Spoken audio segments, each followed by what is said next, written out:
บ่มีสัญญาณหรือฝนตกหนักจึงพากมือถือน้องผ่านเป็นหยังตาหวานจึงปิดมือถือเด้นางท้ายโทรหาเจ้าแต่เศร้าฮอดแลงหรือว่าคำแพงมีคนนั่งนำเคียงข้างเหตุผลจังใดอยากหูแท้เด้น้องนามีคนเคียงข้าง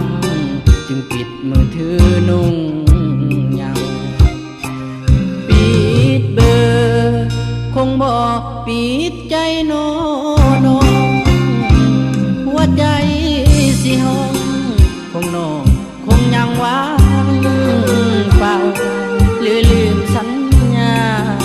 ที่เคยเว้ากันบ่เจ้าอย่าลืมคำเว้าสองเฮาฮักกันเด้อแฟนเคยโทรหาแฟนเหนือแน่นทุกวันมีความสัมพันธ์ต่อกันมันคงแน่แก่ใจอ้ายหวั่นเกรงอย่าน้องลืมไหลดีแฟนหวังว่าเนื้อแน่นปิดเบอร์คงบ่ปิดใจ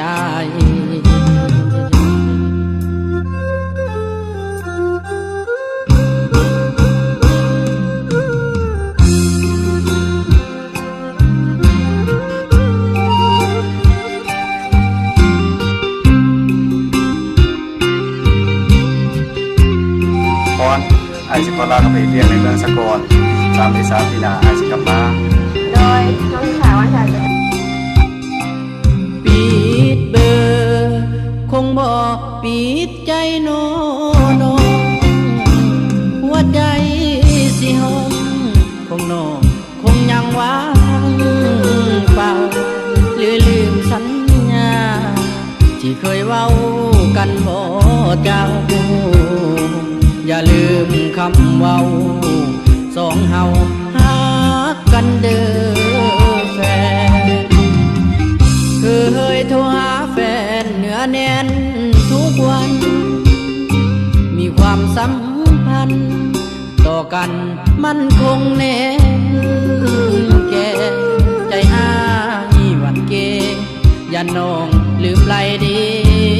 แฟนหวังว่าเนื้อแน่นปิดเบอร์คงบ่ปิดใจ